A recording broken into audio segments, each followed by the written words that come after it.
Okay. Norberling would like to welcome you to Taking the Essence. The mind is the creator of our experiences with Eddie Peet. He's been teaching at Langre Tapan Tengpa Center. I totally said that wrong. Since 1997. Isn't that crazy? Isn't that crazy? It's amazing. So thank you, Eddie, for coming and sharing your wisdom with us. Thank you, Shayla. And welcome along, everybody, to the last class in these of 4. So we'll begin as we normally do by doing a short breathing meditation. Then we'll take refuge and generate the mind of enlightenment. We'll make an offering of a mandala, and then we'll begin the class. So what I'll do now is just switch over to the opening shot and take you through the meditation, and then open it up and we can take refuge together. So just bear with me for a minute. Okay, so get comfortable in your seat, which basically means make sure that your back is straight and your shoulders are relaxed. And you can close your eyes if you want to, or you can keep them open. And while you continue to breathe normally and naturally,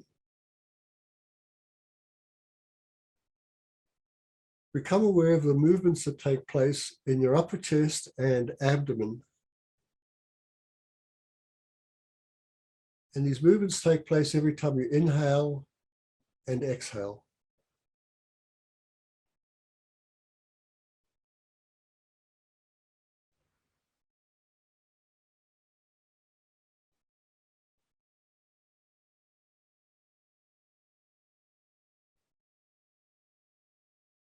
And we're paying attention to these movements just to allow everything to settle down, allowing the body and the mind to relax and to settle down.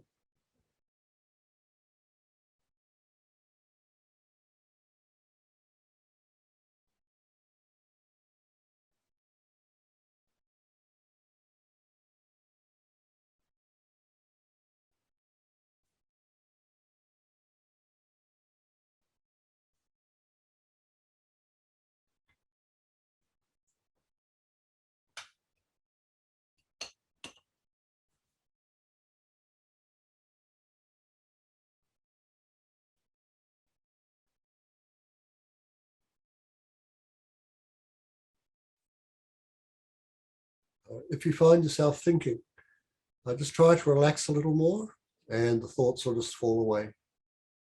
So come back into the body, become aware of the movements and the feelings, and relax.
So while you're sitting in your seat, you feel comfortable and you're relaxed. And you can imagine that in the space in front of you appears Shakyamuni Buddha. And his body is made of golden light. And he is surrounded by your spiritual mentors, the teachers of the lineage, Buddhas and Bodhisattvas, meditational deities, and the Arhats. I think that all the protectors of the Dharma are there also. And then imagine all sentient beings are sitting surrounding you. And everyone is facing the refuge field.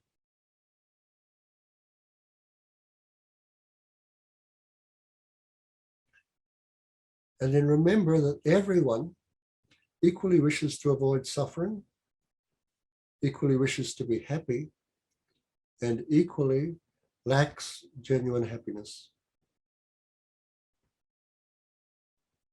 We're all the same.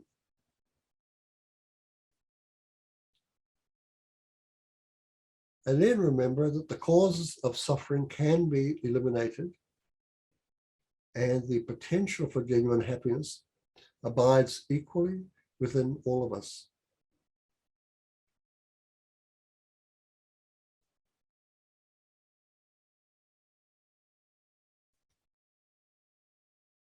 To actualize genuine happiness, we have to dispel everything that hinders it.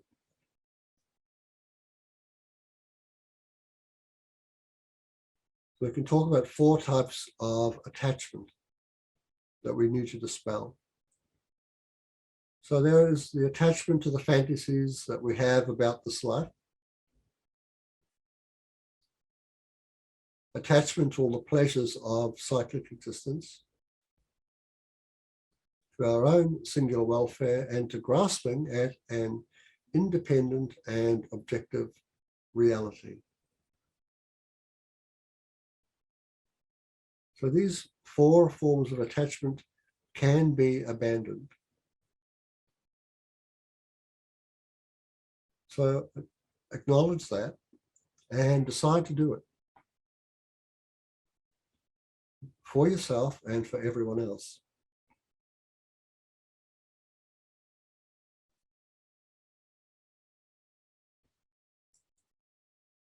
Now we're going to take refuge in those who have abandoned the 4 attachments and developed all of their good qualities. Of course, these are the Buddhas and Bodhisattvas and so forth in front of us. So we're going to take refuge in them. So I'm placing your hands together in the refuge mudra. And recite the refuge prayer and generate a mind of enlightenment. We'll say it 3 times together in English. I go for refuge until I am enlightened to the Buddha, the Dharma, and the Supreme Assembly. By the merits I create through listening to the Dharma, may I become a Buddha to benefit all sentient beings. I go for refuge until I am enlightened to the Buddha, the Dharma, and the Supreme Assembly. By the merits I create through listening to the Dharma, may I become a Buddha to benefit all sentient beings. I go for refuge until I am enlightened to the Buddha, the Dharma, and the Supreme Assembly. By the merits I create through listening to the Dharma, may I become a Buddha to benefit all sentient beings. Having expressed this wish from the heart of the Buddha, rays of light and nectar move out through space, washing over you, removing all the obstacles and empowering your potential.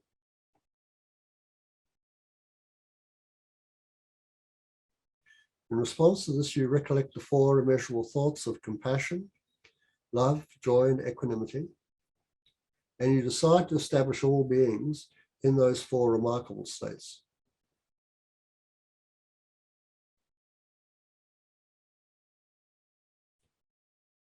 And then again, light and nectars come from the Buddha's heart. They wash over you. They wash over all living beings.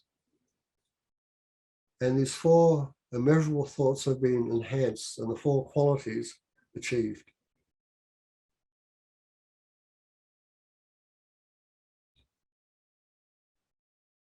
But your potential has been empowered. And you see yourself prostrating before the refuge field, making offerings, confessing and rejoicing, requesting and dedicating your actions to your spiritual path.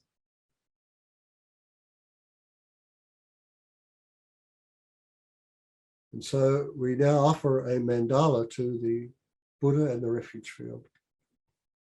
So you can think that by doing this, this will stop the clinging that we have to our body and our conceptions of true existence, and our merit.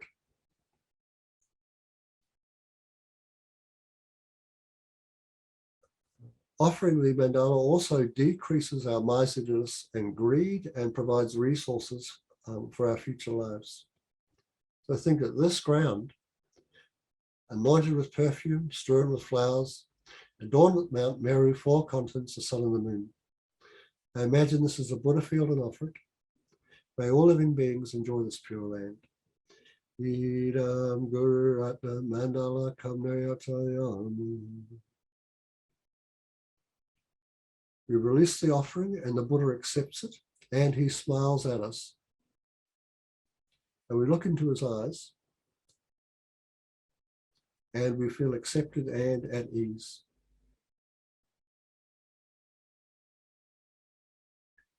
Then an emanation leaves his heart, moves through space and comes to abide above the crown of your head, facing in the same direction you are.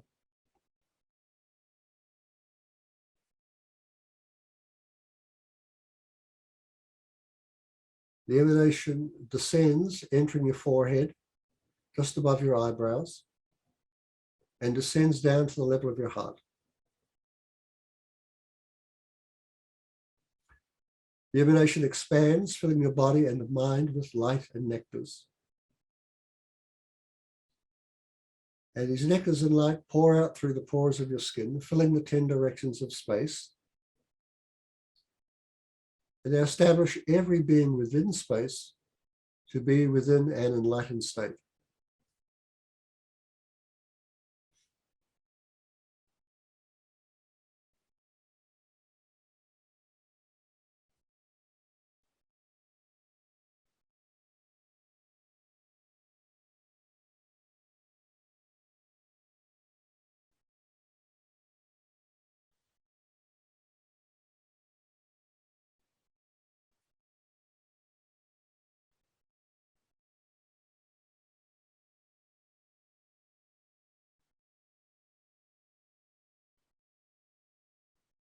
Think how marvelous it is that I've established every being into the enlightened state. There's no difference between us.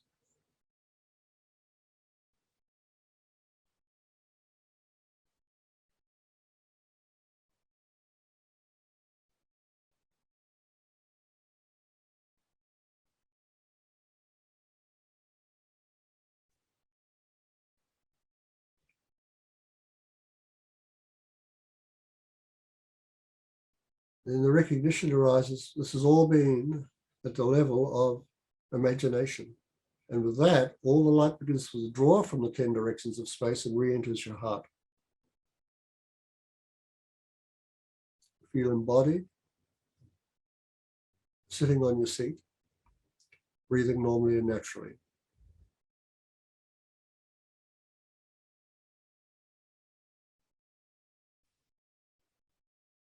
And then you take a deep breath in through your nostrils and exhale it through your mouth and allow your eyes to open and find yourself on your seat looking at the screen, breathing normally and naturally, and move your limbs, hands, legs, body, whichever way you like.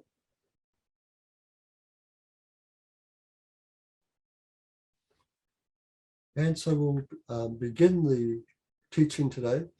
So we're going to be talking about conceptions. And in particular, we're going to look at identify some wrong ideas, wrong concepts.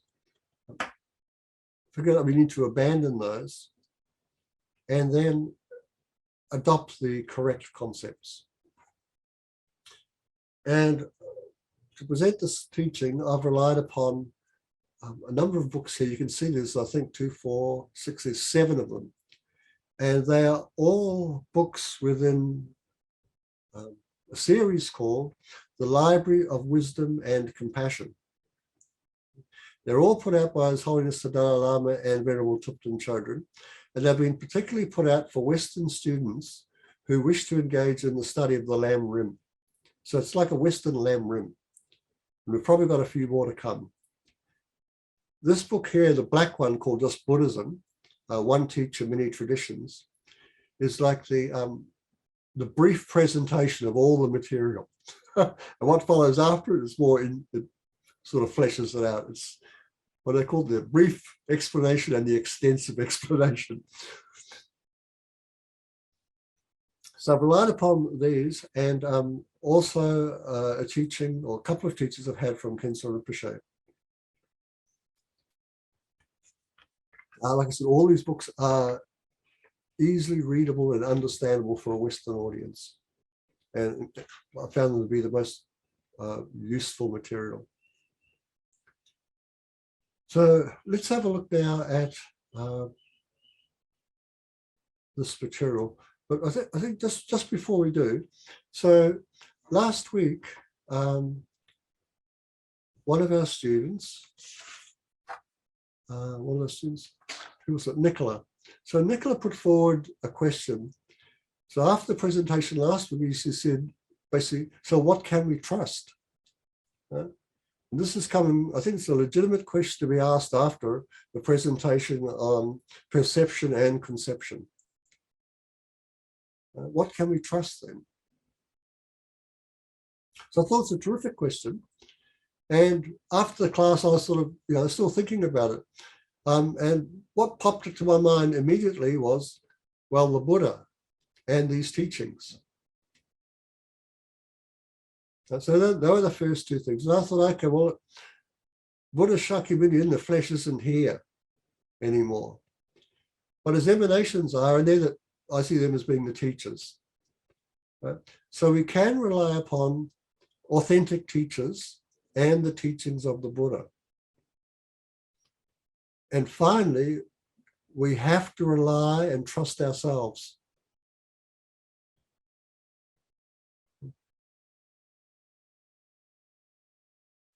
So I think that presentation I gave in a way is a little bit shocking.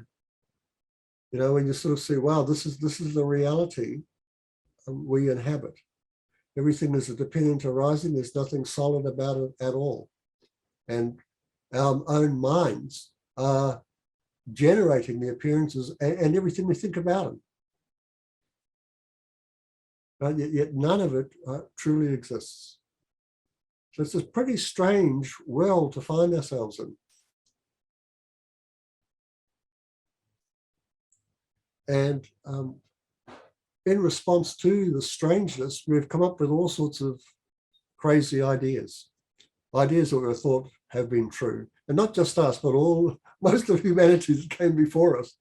Right? And in response to our ideas, we've acted. And we find ourselves in the situation we're in, which is a lot of suffering involved in it, not much happiness. And we find ourselves here willing to question that. See, can we put an end to our suffering? Can we live in harmony with reality? So today, by going through these conceptions, I want to show you that it's possible to. At least we can identify the wrong ideas, right? And then over time put them down and then adopt the right ideas. Now, the previous weeks, the way I've sort of presented it, as you all know, there are many different ways that you can present the Buddhist teachings.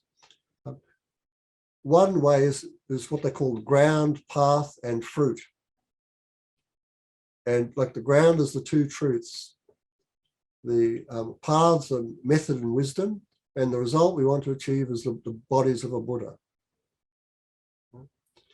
Now, as Holiness has come to take the same thing, but use different terms. So he used the term Buddhist science, Buddhist philosophy, and then Buddhist religion. So what I've spoken about so far is, you could say, Buddhist science, or the ground. Today, what we're going to talk about is how to go over that ground using the paths. So in other words, we're going to talk about the philosophy. Which brings me to this next slide, where we're talking about the mind. As philosophy has to do with the mind and our reasoning and so forth. So this is called the sevenfold division of mind, and the different types of mind that I'm going to show you encompass every type of mind you can think of.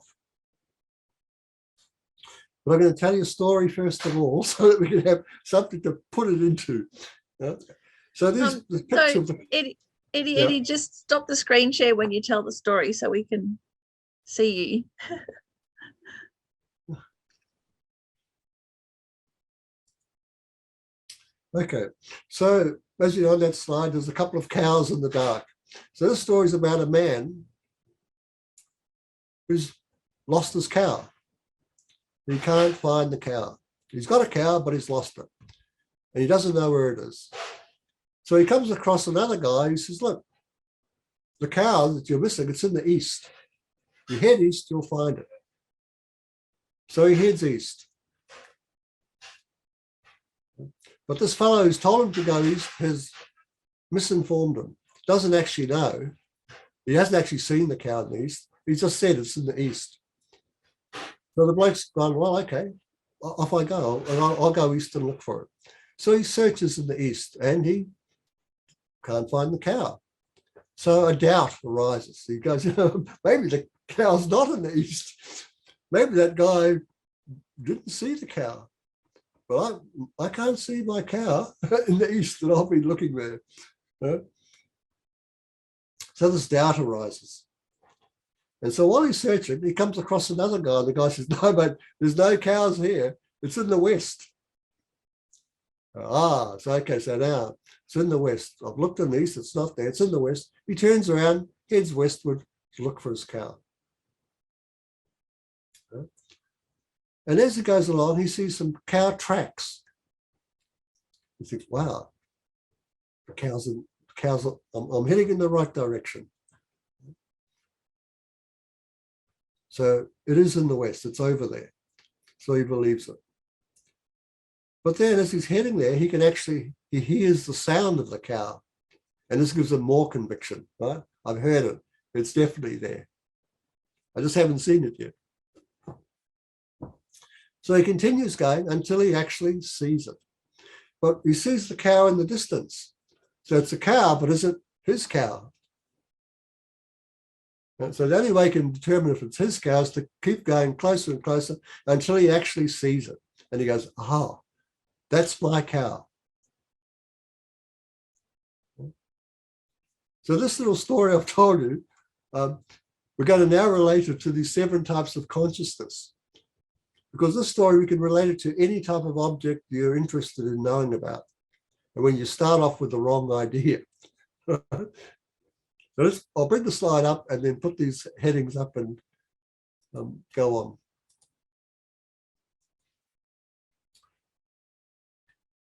So the first heading, of course, is what they call a distorted cognition.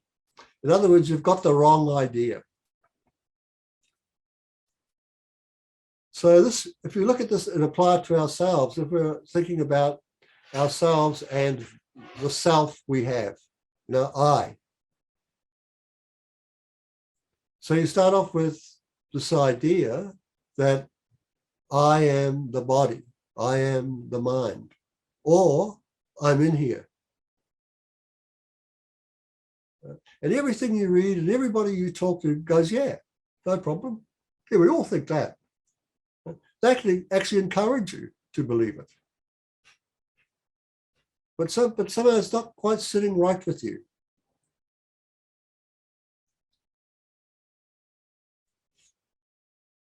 So this is like, the cow is actually in the west. I saw it. This is like saying, yeah, you are the body, you are the mind, you're in there. But doubts arise. And I mean, I remember this when I was like 15. I had no idea about Buddhism, but I was starting to question myself and thinking, am I in here or am I the body and mind? And sort of did this analysis, having no idea this had been done for centuries, and came up with great doubt about whether I was the body, the mind, or I was in there.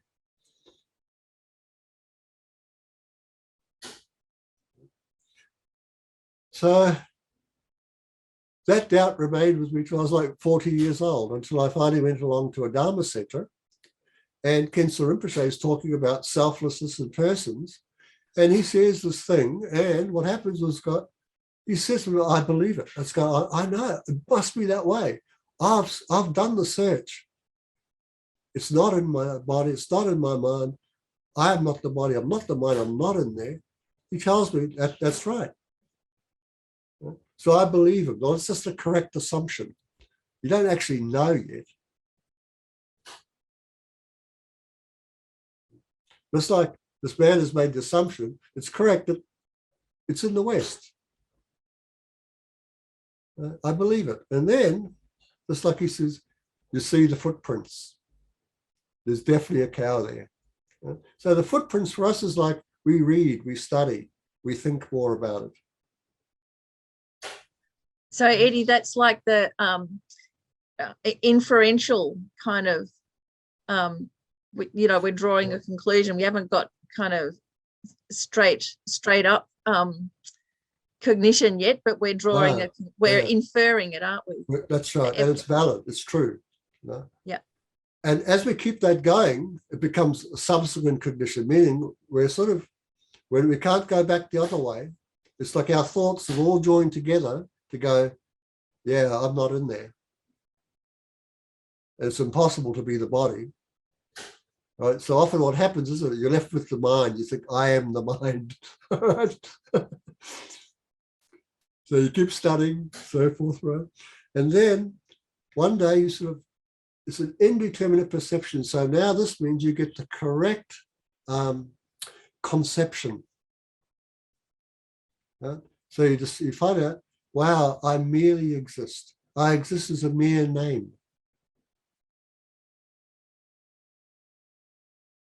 Right? And when I've done these meditations, what happens is that I can actually see conceptually, it's true. I'm not in there, and I can't be the body and mind. But yet I haven't seen it directly, right? It's like, that is my cow. These are all right thoughts and so forth. Until you actually get a valid, direct perception. Like the farmer, he actually sees, that is the cow and it's my cow.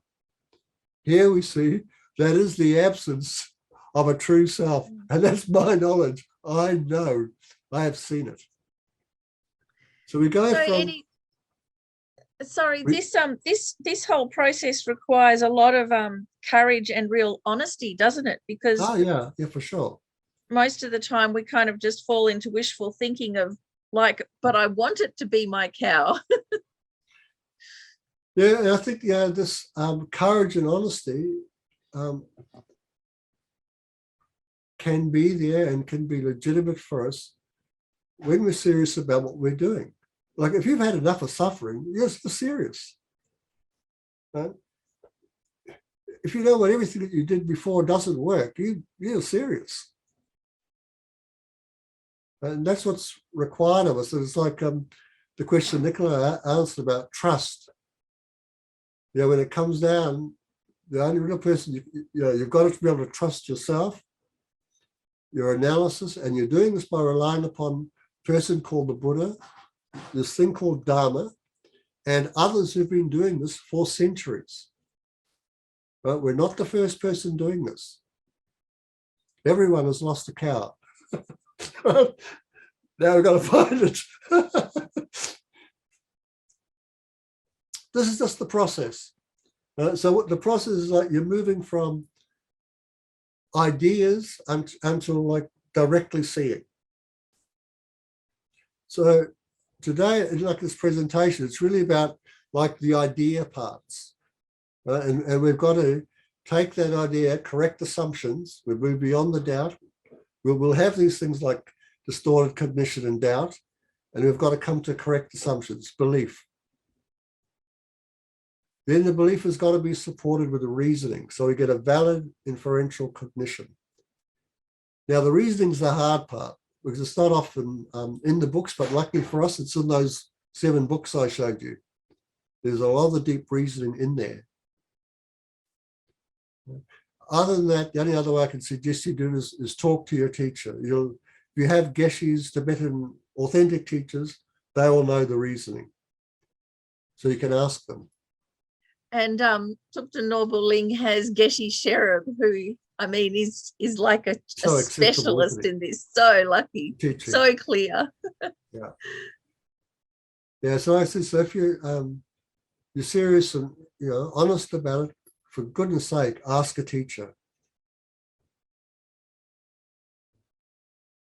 So now we'll just move on to a couple of slides you saw last week, but just to refresh your mind.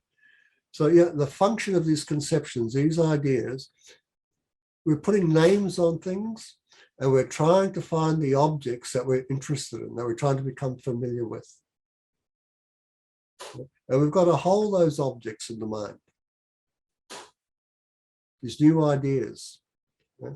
That's what conceptual thought does. You hold an idea and you become familiar with it over time, and that's just called meditation.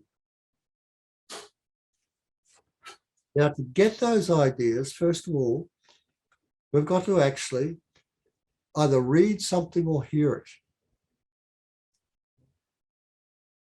So, through reading and through listening to teachings, we come up with this idea of what we call renunciation. And we discover that renunciation just means you need to abandon the causes and conditions that support the suffering. So we get a correct idea of what renunciation is. We need to go further than that. We have to actually develop it through contemplation. And this renunciation is just like a platform for us to develop what's called bodhicitta.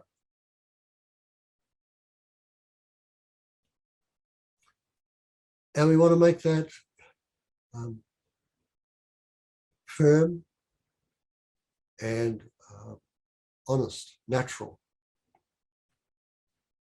Now, within the mind itself, we have a lot of natural conceptual thoughts. Now, these will become apparent to us as we go through the dying process. So some of you might have heard or read descriptions of the the white, red, and black appearances. Well, as those arise, they're really, what can I say? Is what you see, but what's happening behind that is these 80 natural conceptual thoughts are falling down, are breaking apart. And the mind changes in response to that. So probably the most natural conception we have is this innate self-grasping mind. So what that does is, like, as soon as you're born, and a little bit after, then straight away what you get is what they call duality. There's a me and a world, self and other. We don't need to think it just appears. And then very quickly we'll believe in that there is a me and an other, and we're separate. So we grasp at that, we believe that's the case. So that's what they mean by this innate self-grasping. But we also have a lot of innate, natural, good conceptions too. It's not all bad. It's just that through the death process, they will all be not removed, but they all fall away until you just end up with the clear light of death.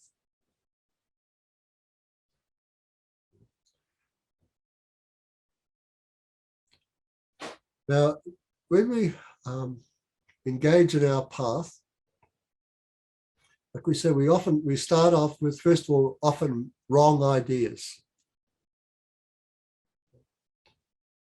And what's important is to be honest and acknowledge them. And then see how they sort of harm you. And through that, you have a natural disposition to let them go and adopt correct conceptions, correct ideas. Miffy. With these natural conceptual thoughts, are they like our instincts? Is that on that level? Yeah, because often people on an instinctual level. Yeah. Yeah. It's and because people often will, just in day-to-day life, not necessarily Buddhists, but will say, oh, well, that's just our instinct. We can't help that. Say a wish to retaliate, that's just instinctual. There's nothing we can do about it. That's right. it is instinctual, but there's plenty you can do about it. Right. Okay. That's the thing, Even right? if it is really Yeah, deep yeah. down as an And see, instinct. that's one of those things, if you like, that's would be a wrong concept, right? There's a wrong conceptual thought Yeah. there. Yeah, it's instinctual, but we can't do anything about it. Yeah. Thanks. Okay, so what we'll do now is what's our time? Okay, I've got to be careful here because there's a lot to look at here. What I've done is taken the stages of the path of training, you know, the great, what they call the Lam Rim, and sort of mapped it in a sort of reasonably accurate way, and showed you how you can have a wrong thought for each stage of it, and what the correct thought is. So let's have a look at that. So as you all know, the path begins with the, at least in the Galupa tradition, the way it's presented, is reliance upon a spiritual mentor. So we'll start there. Right?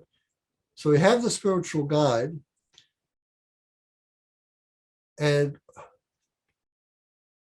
a number of different wrong thoughts can arise. Right? Would anybody like to volunteer one or two? Remember when you first came along to Buddhism, and then suddenly you realized, oh my God, I'm going to have to rely upon a teacher. And there's all this stuff about him. Do I really want to do that? And then you're going to ask yourself, like, why don't I want to? What's popping up? Yeah. Right. Any ideas? Anyone willing to have a shot? Anne says, doubt. Doubt, that's right. That's the first thing, isn't it? You doubt it. Okay. So, like for myself, I know another student who comes to our center, and this has got not to be this can't be uncommon. So many of us could have had bad experiences with teachers in the past. Right? And you think same thing's going to happen again. Right? We've had different students have come here. They've had been sexually molested by teachers. Now they're saying, you got to rely upon a teacher. It's like straight away, doubt and fear. And this is quite natural. I'm not saying anything here like, don't think in this course that you're wrong to think these things. They are wrong thoughts, but it doesn't mean to say you're all wrong. It's just stuff happens. It pops up. So what happens, of course, is that, and not only that, sometimes you might take a teacher, but then they say or do something and you lose your respect for them. You know, or you might hear, why do I have to respect them? You know, and sometimes, like, you know, as I was brought up, was you always respect your elders. You respect people who are in these positions. Right? And I'm going, no way. I've done that before. It didn't work out. That's no good reason. You know? So, of course, we don't have respect for the teacher. So this is the first thing we come up against, especially when we study a bit more. You hear about the different scandals that have taken place, and you know a little. You find out a little about Tantra, and you go, "Ooh, this is really dangerous. I don't know about doing that." So I have these doubts and fears. Can't trust someone I don't know to be my teacher. Why do I need someone? Didn't the Buddha do it by himself? Surely I can. He was a guy, I'm a guy. So we get all sorts of ideas.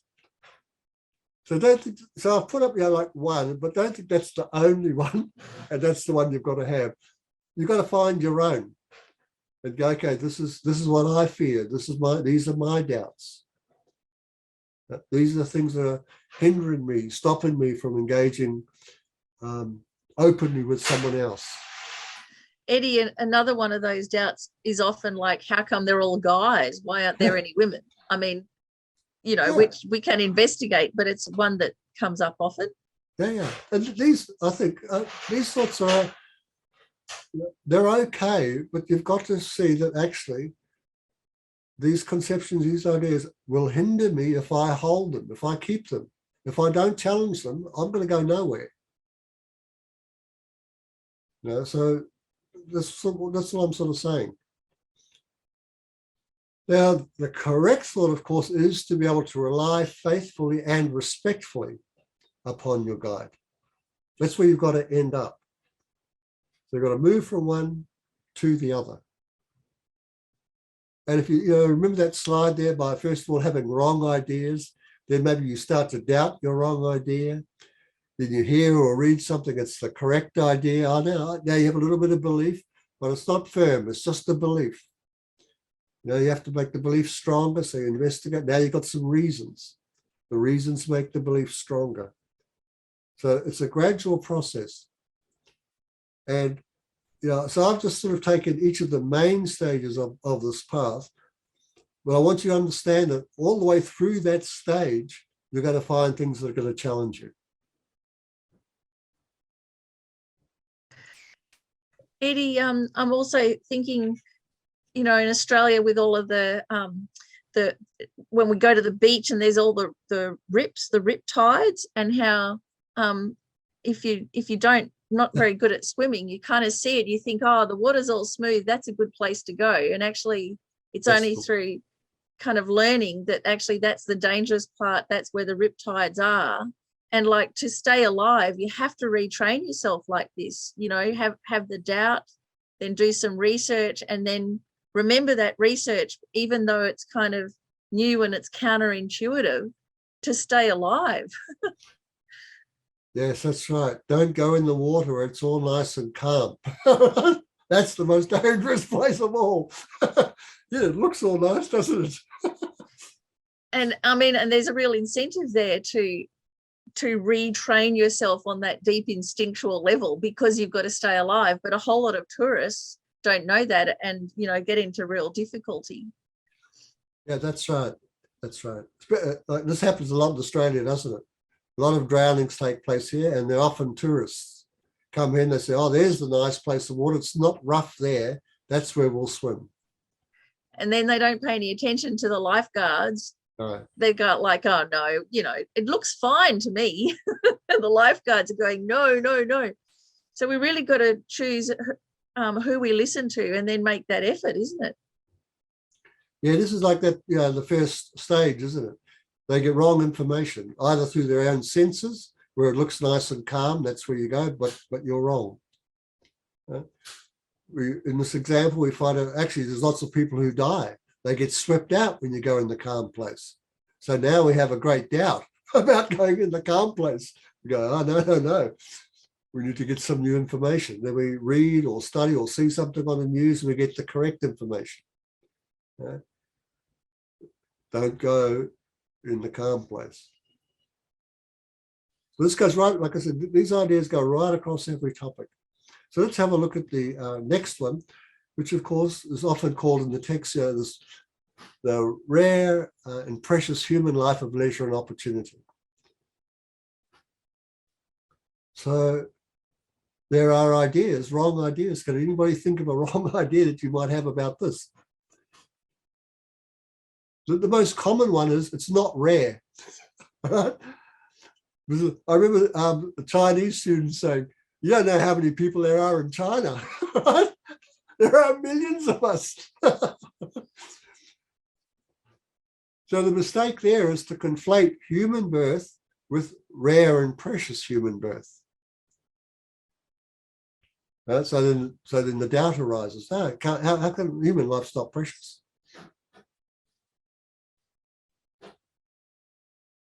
Like I said, you could think, well, look, there's 6.5 billion people on the planet. It's not a rare thing. So we can have wrong ideas. So we don't care to take the real meaning of precious human life, because we don't know that it has an actual meaning, that it is precious.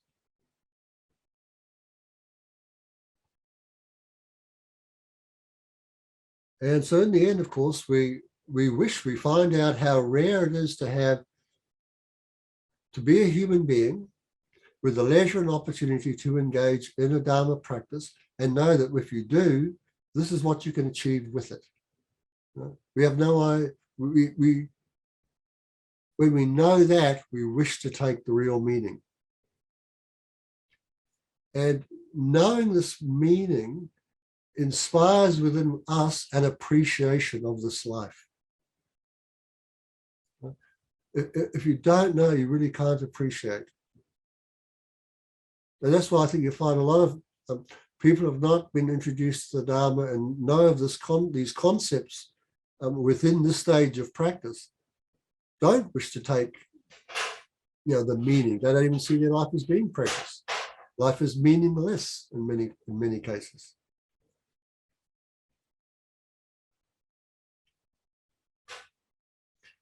So the third is, in the Buddhist stuff, is death and impermanence. I just put this life ends, and you forget death. So Miffy told a story one time, and I've even come across someone like this. This is years ago. We were in the pub together drinking, and this guy says, "I'm not going to die." He said, actually, I've decided I'm not going to die. He's like, the whole, it's just like people are running around going, I've decided I'm over COVID. I'm sick of it. So I'm just going to ignore it now and I'll be fine because I'm over it. Yeah. So we forget death. In other words, we don't remember death. And or else we think, well, of course I'm going to die. Everybody dies, but it won't be today. Right? But no one. I remember reading a story of a man who's actually in an audience when they're talking about death and dying, and he was eating a lolly and it went down the wrong way and he choked to death right there in the audience.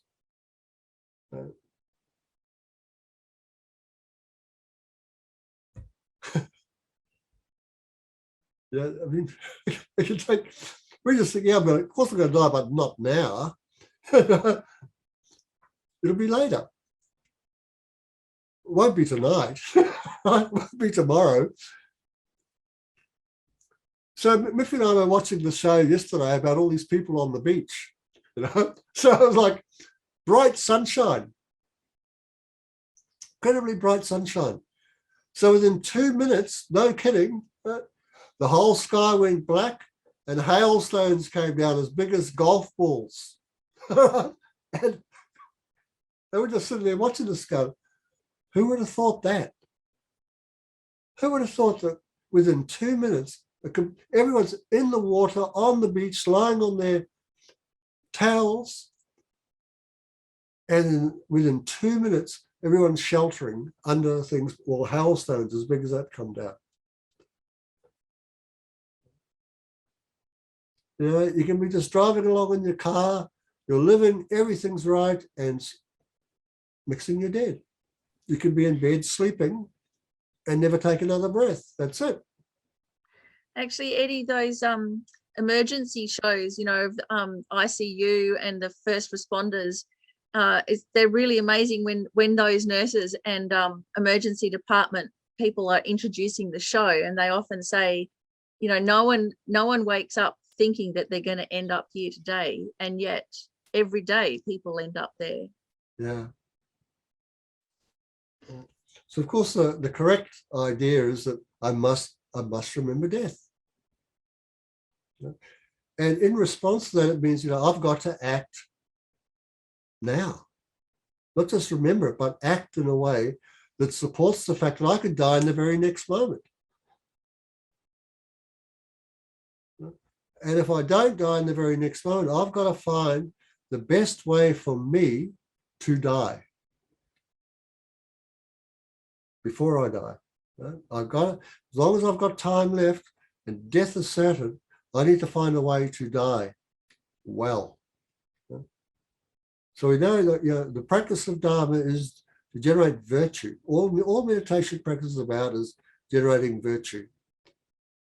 And this is incredibly important at the moment of death. So we've got to find some way where we can create virtue easily, naturally, something we're really familiar with. So that when the time death comes, we're fine. Why? Because we've remembered death. We haven't forgotten. We got ready.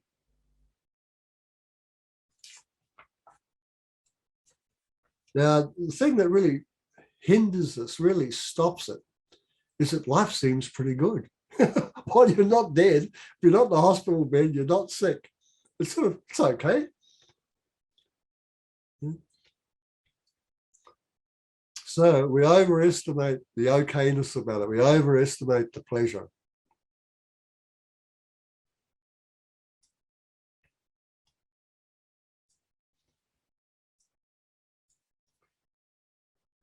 So being attached to the pleasures and happiness of this life alone. So the wrong, one of the wrong ideas here is, can anybody suggest something? What do you think the wrong idea here is? The external things will bring happiness. That's one of them. There's just one life. That there's It's just this life. that there's just this life, or this is as good as it gets. There isn't anything better than being a hedonist. Yeah. So you'll find, like I said before, there'll be a number of wrong ideas in this. And we're just going to find out the ones that affect us and go, right, that's where I need to challenge myself. So beliefs in materialism, consumerism, nihilism, and like I said before, belief in that this life is the only one we have.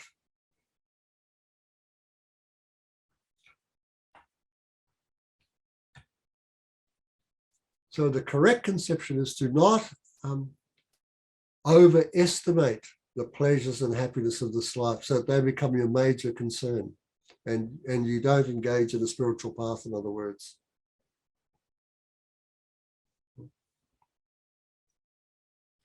So there's a terrific short little verse poem that has all the teachings of the Buddha in it in just 4 lines. It's called Parting from the Four Attachments. And the first one is, if you have attachment to this life, you're not a spiritual person. Or another one, they said, if you have clinging to this life, you are not a spiritual person. So these 4 here are all to do with clinging to this life. That's a really shocking revelation, that. Well, believe me, I was shocked when I first heard it. I was like, and it was about 30, 40 people, everybody. Like when we first heard this teaching, everyone started crying, which I thought that's a good response to the truth. Yeah. Suddenly you realize we're not spiritual people. We cling to all this. So this is the first thing we sort of have to get our thinking right around so that we can actually be authentic spiritual people. Now, the next series are all formed around a line called, if you have attachment to this life, you don't have renunciation. In other words, if you have clinging to this life, you don't have renunciation. So it's about 6 or 7 slides that have to do with that. So let's start off with those. So the first one has to do with our afterlife, right? So we don't fear rebirth in the lower realms. Now, there's a lot of wrong ideas you might have about this. It should hop up straight away, which a lot of people would have, which is one thing is, I don't believe in an afterlife. I think that when you're dead, you're dead. There's nothing. Or you go, no, man, you guys are just trying to split me. This is like they do in the Christian religion. It's just fear, try and make me behave properly. Right? So, there's a lot of ideas we will have that will make us averse to the idea of future lives, but in particular, future lives with terrible forms of suffering in them. And again, Eddie, there's just the thought, well, I don't like that idea, so I'm not going to believe in it. It's not really reason-based. It's just we don't like stuff. So we don't have faith in the possibility of rebirth or lower states. We might expect life to finish at the point of death, or we might even think there's nothing after death.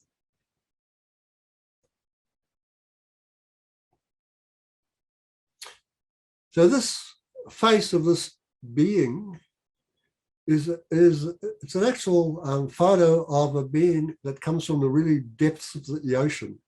So this being actually exists in the human realm as an animal. Right? So being reborn in the animal realms is a lower form of rebirth. So they're here already, right? Beings that look like this. They're conscious. So the correct conception is we should actually fear rebirth in the lower realms.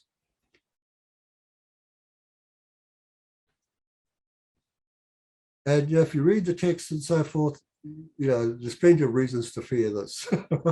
It's just the suffering is, you might think it's terrible as a human being, it's worse there. And in terms of if you have any spiritual aspirations at all, you should understand that while you're in that type of rebirth, you won't be able to engage in your path. There's no way.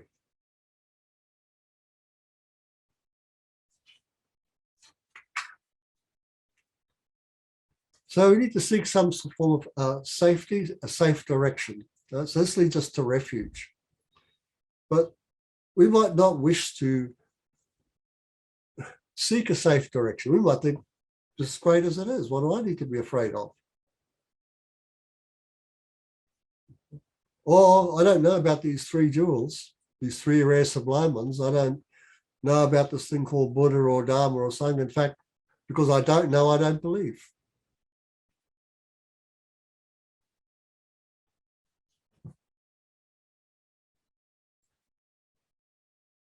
So, the correct conception is that you actually wish to find a refuge, to go in a safe direction to protect yourself in this life and in future lives. So you take refuge in the Buddha, Dharma, and Sangha. One of the authors that I read, he had this lovely term, he called it an evolutionary safe direction. Refuge is evolutionary safe direction. Now we come to another topic, which is a lot of people have a great deal of difficulties with and poo-poo it pretty much immediately. And that, of course, is the teachings on karmic causes and effects. So the wrong conception, the wrong idea is to have no faith and no conviction in the laws of karma.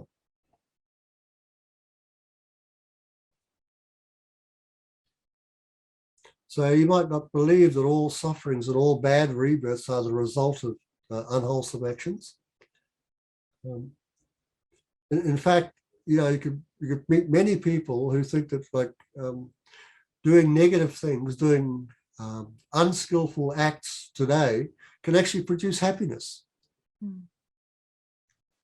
Yeah, it's kind of like if we can get away with it with the law, then it's great. Then it's okay. So it's external cause and effect that we're just paying attention to and just trying to get away with stuff. Other things we want is we want some sort of effect, some sort of result, but we actually haven't put any causes into place to have that result, yet we still want it, and we get upset when we don't get it. Other times, some sort of suffering befalls us or somebody who we're close to, we just think, why do good people have to suffer? This is not right. There's something wrong. Or we point out the wrong causes for the problems. Like we might point at another person and blame them for our difficulties. So we get it all wrong. And Eddie, do we get it wrong just because we're so upset, or panicking, or? Well, that contributes to it. That contributes to it. And just the fact that the appearances, it can appear that if you steal stuff and get away with it, they're happy, they're well off. It can appear that you can just make and break promises. Yeah. So when it comes to conviction in laws of karma, the result of it is you have to be very careful about how you act. That's what will arise to you. You go, Man, when I think, when I speak, when I use my body in any way, that's an action. It's directed by consciousness. That's karma right there. I don't want to cause myself any more suffering. I'll be careful. So You get a Eddie, right idea and a right action. this one in particular takes such an amount of energy, because I just think, say, for instance, climate change and the amount of pollution we have in the environment, that's just external cause and effect. It takes so much forward thinking to be able to, you know, care for the environment. And now we're experiencing the results of like 30 years ago. It's even more so what we have to do with our own mind. It's not immediately apparent. We've got to like really take the time to think it through, and that takes huge energy and presence of mind. Yeah, energy, presence, clarity. You know, because there's been people in the 60s at least who knew that this was going to happen 50, 60 years ago, but no one listened to them. And if you're looking for the karmic causes, then you've got to come down to greed and ignorance, don't you? If we're looking at climate change, for instance, the primary drivers are greed and ignorance.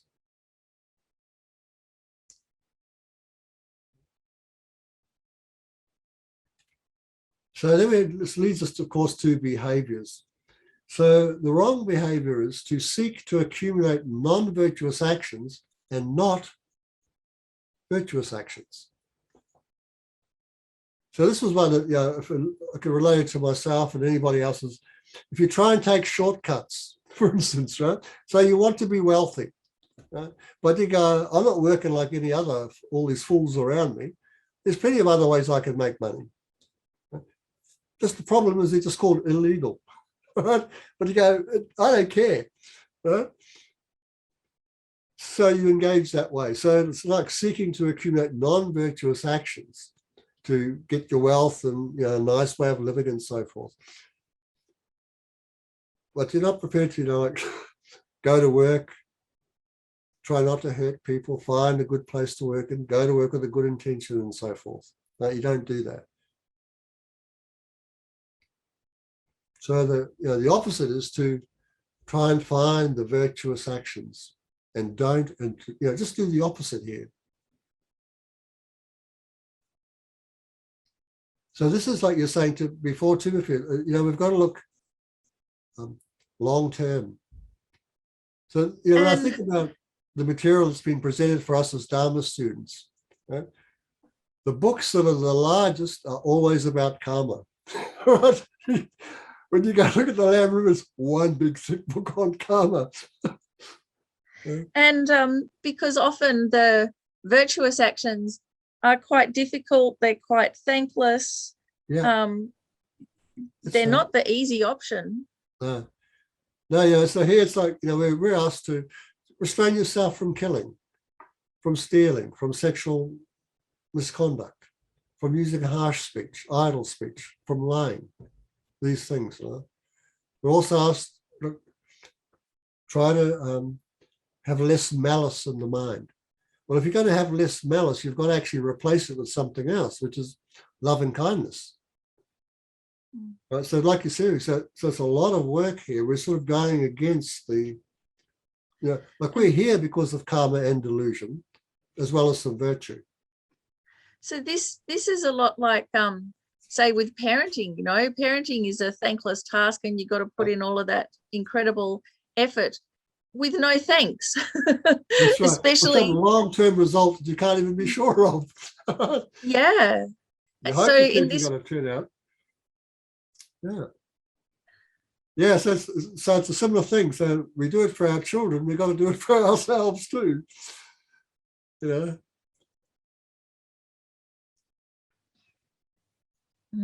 this, of course, leads us to this samsara. So what's the problem here? The major problem, the idea is that actually it has the nature of happiness. Well, of course it does. Look at it. Who doesn't love a roller coaster? Well, that's what it is, isn't it? A roller coaster that you can't get off.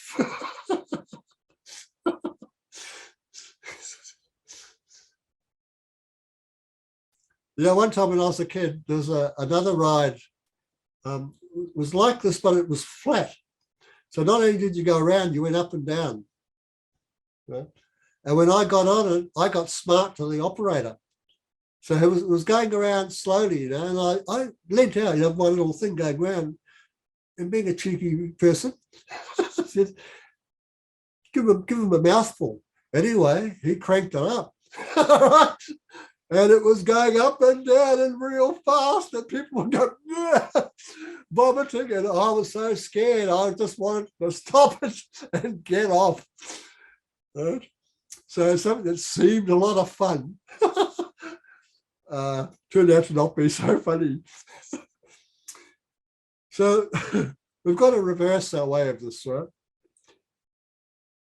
So it's interesting what samsara is. So it's not an unnatural occurrence that people mistake samsara, especially if you're not a Buddhist and you haven't studied. And even if you are a Buddhist, you can still mistake what samsara is. So samsara is not the outer world of the senses. A lot of people talk about samsara, but it's like, you know, the world we're living in. That's not samsara. That's described as the true suffering, but it's not samsara. Samsara is the process of uncontrolled rebirth, a rebirth being driven by karma and delusion. And you can't get off it. Right? It just, we live, we die, we live, we die, we live, we die, we're high, we're low, we're animals, we're humans. It just keeps on going. That's samsara.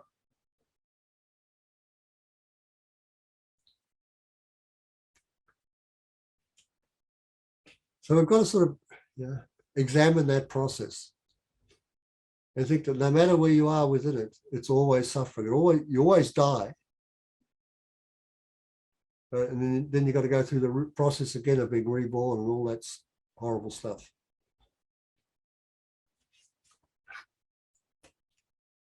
Now, the way, of course, to bring an end to that, we need to engage in what they call the 3 higher trainings to bring about a liberation from samsara. In terms of liberation, or this personal freedom, there's a lot of people, and you even might be just uninterested in it. There's a lot of people who think it actually doesn't exist.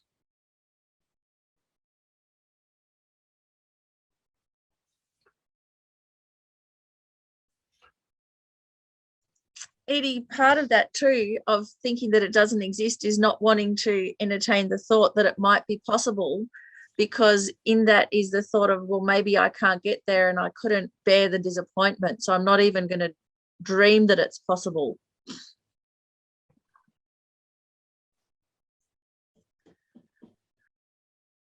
Yeah, I mean, we've got all sorts of ideas to think why it's not possible. So, but I'd suggest, like, in those books I put up at front, so one of them is called Samsara, Nirvana, and Liberation. I think it's called Samsara, Nirvana, and Liberation. No, Samsara, Nirvana, and Buddha nature. Maybe it's called that. You should read that. When I read that, it's just like, there is why the freedom is possible. There's the reasoning, there's the examples. It makes sense. So I'd suggest, if you think it can't be done, or it's incredibly difficult and so forth, have a read of that material. It is sensible.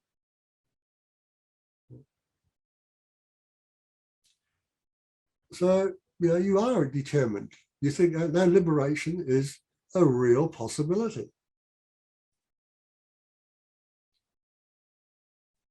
And the best basis to achieve this liberation or enlightenment, or any of the 3 goals, any of the 3 spiritual goals that the Buddhist path talks about, either higher rebirth, liberation, or enlightenment. The very best basis for achieving those is the body and mind of the human being. But that's us. If we have that, and we also find that it's we have the conditions that support it, we're in the running. And I always remember my own teacher saying, like, if you find yourself in an animal form after this life, understand you've blown it. You know, you wasted the life that you had. This was the one. The one you had is the one that you could get a degree of freedom, either the freedom of liberation or the freedom of a higher rebirth or enlightenment. If you don't get any of those, you've blown it, you've wasted it.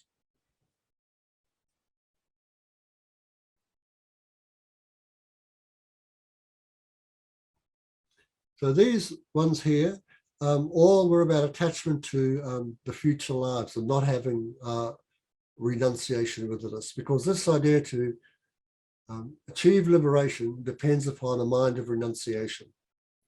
That's its cause.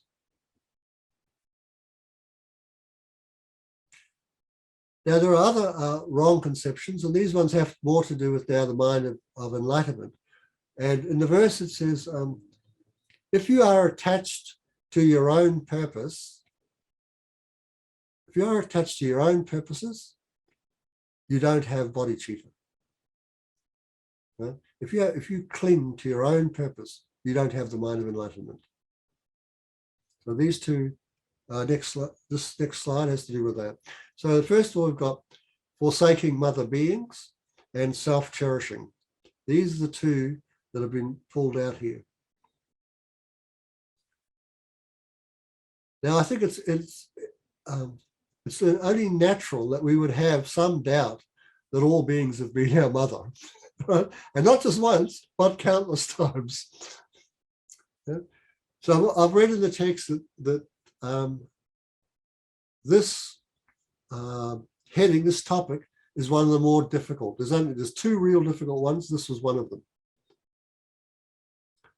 But you could tackle this idea that countless, that actually all the beings around me have at one stage or another been a mother to me.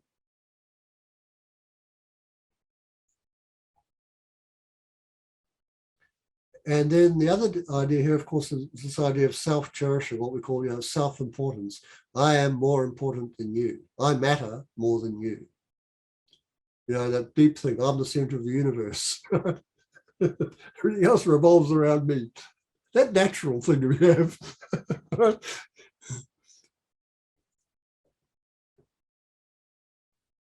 And the way, of course, to tackle the self-cherishing, there's a technique called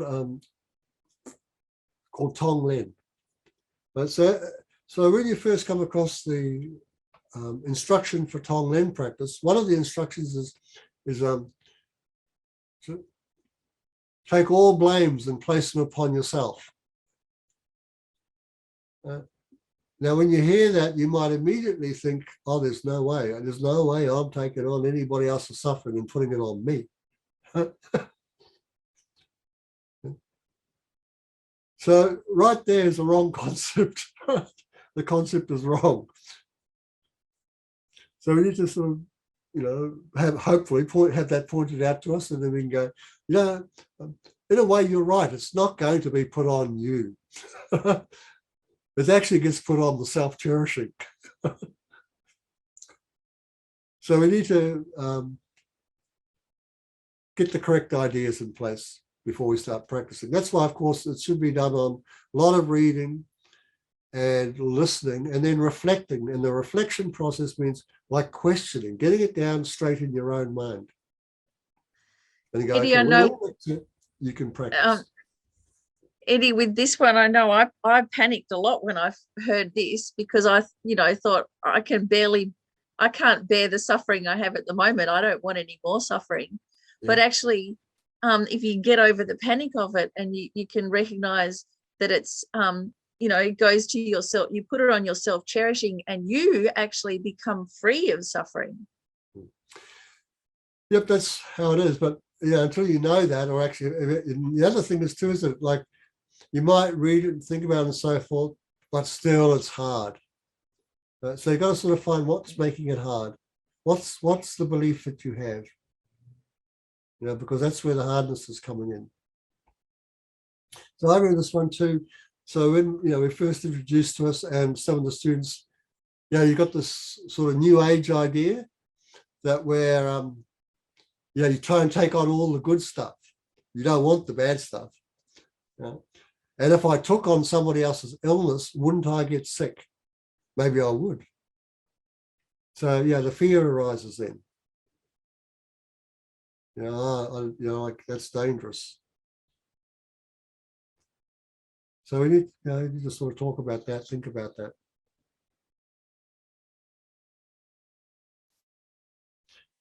And then we have the last thing is, so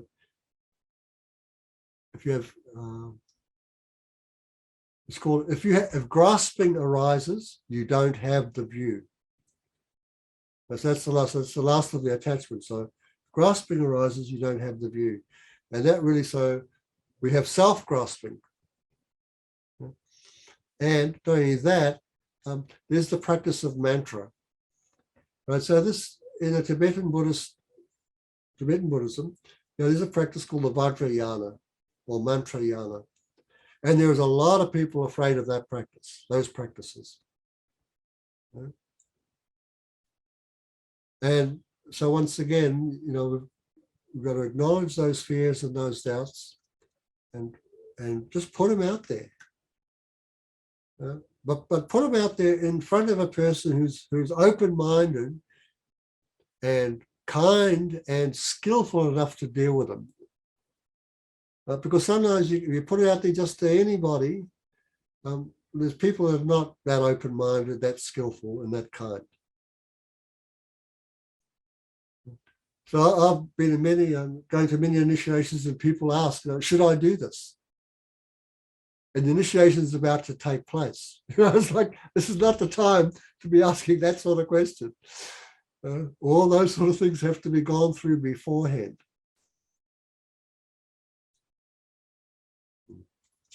So all these wrong conceptions, of course, then, there's the right conceptions are, we end up cherishing mother beings. And there's good reason for that. We know the reasons. We forsake self-cherishing. We know that self-cherishing itself is based on a wrong premise, and the benefits of forsaking self-cherishing and cherishing others are immense. We go against grasping itself and realize the lack of self. We realize selflessness. And instead of disliking mantra, we actually get to like it. We forget, I remember when I first was, Miffy's mother actually was running the center, and she said to me I should take a higher yoga tantra practice. And I was sort of, are you sure? No. I've only been here less than like 2 years. Are you sure I'm suitable for this?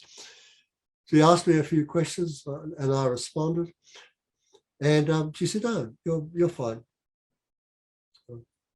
And so what happens often when you take the initiation, if you take one, you need explanation.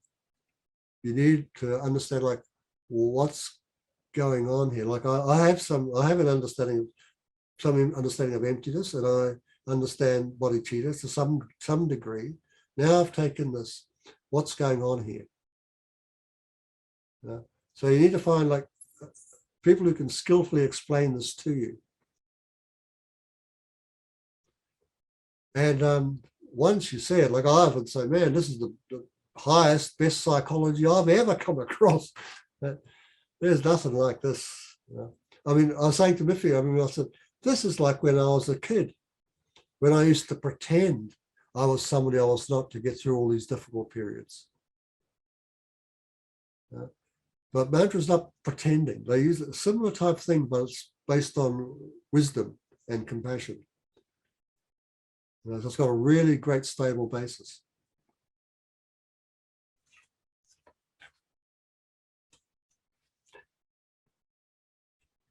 So here is this, parting from the four attachments by a man called Sachin Kanganingpo.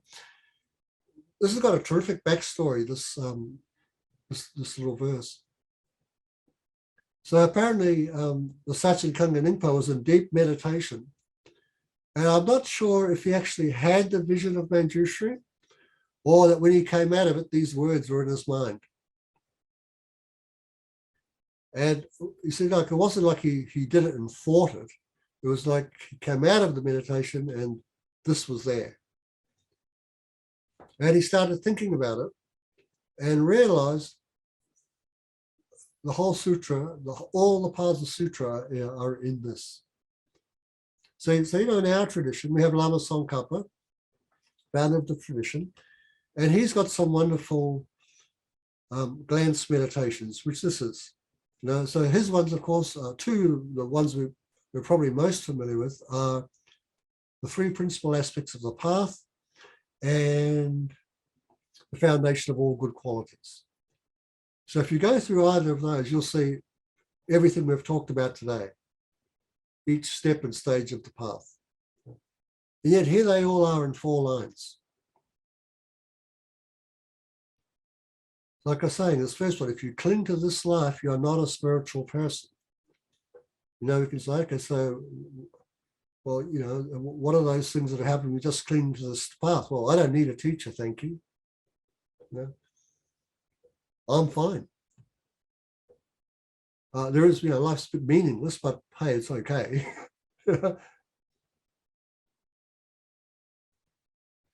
You cling to cyclic existence, you don't have renunciation. So then we have the sufferings of the lower realms, refuge, teachings on karma, all that material to become up to 3 higher trainings. After the 3 higher trainings, if you cling to your own purpose, you don't have bodhicitta. So now we have the introduction to the thought transformation processes and the mind of enlightenment and the trainings and the 6 causes and 1 effect and equalizing, exchanging self for other and so forth, and the perfections.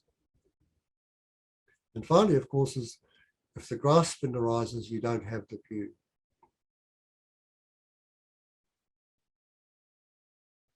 So I really like these little, sometimes I call them prayers, but actually I look at it as more as like a glance meditation. It puts everything in the palm of your hand. Wherever you go, you got the whole path with you. So if you find it very difficult to memorize 14 verses of Lama Tsongkhapa, do 4 lines. Or even the teachings of the Buddha. Barbara has a question, hon. Okay, what's Barbara's question? Barbara? Yes, thank you so much, Eddie. This has been so helpful. I find myself grasping for enlightenment. Oh, okay. Can you Yep, talk to me about when that? you were grasping them, tell me a little bit about that. I guess I just really, really want that. Oh, that's okay. That's okay. So we can use grasping in different contexts. Right? So we say grasping in terms of really wanting it. Great, no problem there. So okay, so grasping can be towards something that is positive. Yeah. So you have a really strong desire, great wish to achieve enlightenment. You can use words like that and say, yeah, that's what I mean by grasping. I really want to embody it. I really want it. I really want to become enlightened. So then it's interesting when you go, okay, so we're using that language. How does enlightenment appear to you when you speak like that? How does it appear to me? Yeah. I mean, it definitely appears to me as a possibility. And okay. I guess I think that it could be 80 lifetimes from now, but I'm going to have those 80 lifetimes anyway. That's right. Yep. So why not? That's dead right. Aim high. I agree. Yeah, that's right. Yeah, so we used grasping in that way, Barbara, no problem. So the grasping, okay. When we talk about grasping here, it's meanings that we're taking the object to exist independently, objectively. Sometimes even grasping arises, you can even say some of the grasping could be belief. If you believe, like this last line, if you believe that every appearance intrinsically exists in the way it appears, you don't have the view. So grasping here in this way is like really about that ignorance, a misapprehension of things. If you have that, then you don't have the view of emptiness. They oppose one another. So is that okay? That totally makes sense. Thank you. Thank you. Thank you. Actually, Barbara, so sometimes people say, I've heard them say, and that you can have attachment to liberation or enlightenment. But my teacher has said, look, you cannot overestimate the great qualities of liberation or enlightenment. Now, so don't worry about it from the sense of, you've got some sort of wrong consciousness here. Okay. Okay. It's not the grasping one. Because that's what I have been thinking about. So Okay. that's very helpful. Thank you. Okay, thank you, Bob. Yeah. Anyone else out there would like to ask anything or suggest something?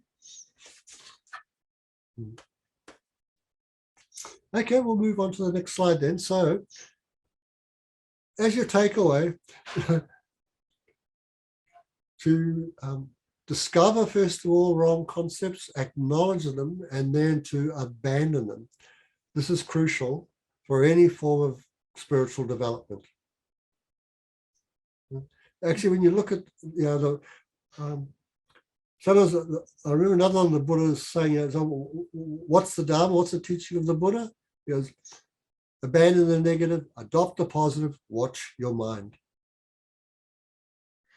So that's all. It's nearly always like that. Something hinders you, you have to find it and abandon it, and you have to adopt the correct way. And Eddie, I like how you said to actually just kind of recognize that we've got them instead of kind of feeling guilty and pretending we don't, to just go, okay, let's uncover all of these and get rid of them and have the confidence to do that. That's not taboo. No, and in fact, we are not the wrong concept. We have them, but we're not them. Right? So if you have something, you can't be it. So relax. They're just wrong ideas. They bring the terrible effects, of course, but they're just wrong ideas. Yeah.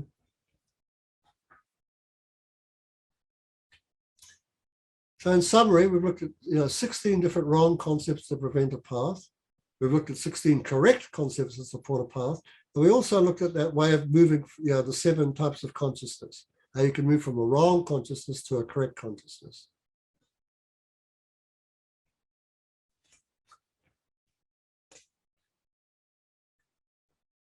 Now, I'm just suggesting this. If you have the books, I'm not saying look out there and read 2 volumes. Don't take it too literally. All those books are really good. The first 2, I'll just suggest if you're a beginner, if you're just starting, get the first one, have a look. The tone is beautiful. It's easy to understand. Yeah, And, you won't be able to put them down. They're a really good read, and some of them you just kind of open them up wherever you like on the topic that's really relevant to you. You don't have to read it all in order. Just kind of dip in, right, find your topic, and there it is. All this good stuff about it. Yeah. Especially the first 2 books are just like that. And this book, the black covered one I put up there, it's got all of it in there, but it's just more condensed. So if you even just get one, you might start there. If you have any, try and, if you can, memorize the Lam prayer. Like either parting from the 4 attachments when I've got up on screen, or foundation of all good qualities, 3 principal aspects by Lama Tsongkhapa, or any other. That way you've got the whole thing with you wherever you go. You know the path, right? Eddie?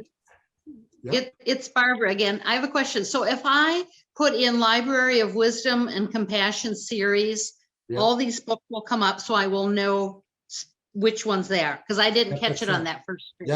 Yeah. So that's right, Barbara. So Amazon will show. Wow, here they all are, and they're all by His Okay. Holiness the Dalai Lama and Venerable Thupten Chodron.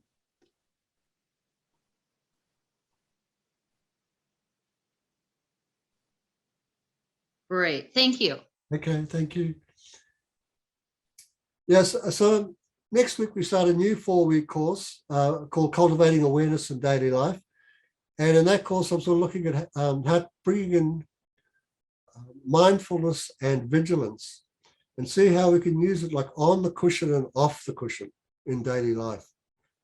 So I'll tell you about a bit about them, what mindfulness is, what vigilance is, but then how to apply them, how to use them when you're out and about in the workspace.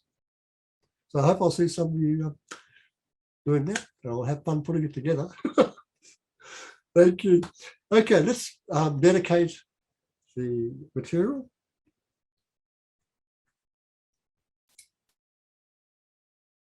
So due to the merits of these virtuous actions, may I quickly attain the state of a Guru Buddha and lead all living beings without exception into that enlightened state. And so by this, also through the spirit mail of our teachers, all students of the Dharma, our benefactors, the visitors to every center, in fact, every sentient being have happiness and its causes. May the supreme jewel bodhicitta, not yet born, arise and grow. May that born have no decline, but increase forevermore. And dedicating just as the great bodhisattvas Samantabhadra and Manjushri did, may we who exist in mere name, attain mere enlightenment, which exists like a dream or an illusion, for the benefit of all sentient beings who are dreamlike in nature, existing in mere name, for the sake of all beings. May this come back quickly. Okay. Thank you, everybody. Have a wonderful week. Stay alive, best you can. Practice virtue, and we'll see you again.